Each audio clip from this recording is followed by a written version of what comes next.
Hello friends, ఎప్పుడైనా మా పిల్లలు అన్నం సరిగ్గా తినకపోతే ఇలా చేస్తానండి రైస్ని. ఫస్ట్ వచ్చేసి ఒక గిన్నె తీసుకుని దాంట్లో నెయ్యి, ఆయిల్ వేసేసి బాగా హీట్ అయిన తర్వాత అల్లం వెల్లుల్లి పేస్ట్ వేస్తాను. తర్వాత పచ్చిమిరపకాయలు, ఉల్లిపాయలు కట్ చేసిన ఉల్లిపాయలు వేసేసి బాగా మగ్గపెట్టేసేసి మళ్ళీ దీంట్లోనే కొంచెం మసాలా సరుకులు వేస్తాను అనమాట. మొగ్గ, లవంగం అవి ఉంటాయి కదా, ఆకు, అవన్నీ వేసేసి బాగా ఫ్రై చేసేసి నార్మల్ రైస్ తీసుకుంటాను. ఒక గ్లాసు రైస్కి 2 గ్లాసులు వాటర్ వేస్తాననమాట.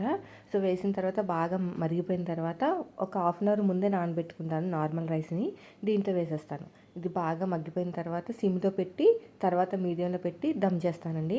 నార్మల్గా మనం బిర్యానీ ఎలా చేస్తామో అలాగే వచ్చేస్తుంది అనమాట. కలర్ కూడా బాగా చేంజ్ అవుతుంది. నార్మల్ వైట్ కలర్ కాకుండా ఇలాగ కొంచెం బ్రౌన్గా వస్తుంది అనమాట. అప్పుడు పిల్లలు ఇష్టంగా తింటారు. లేకపోతే ఒక్కొక్కసారి అస్సలు తినరండి. ఎంత కష్టపడినా ఎంత బ్రతిమలాడినా కూడా ఒక్కొక్కసారి అన్నం తినరు. దీంట్లోకి గ్రేవీ కూడా చేస్తాను. అది నెక్స్ట్ వీడియోలో మీకు చూపిస్తాను. టేస్ట్ మాత్రం సూపర్గా ఉంటుంది.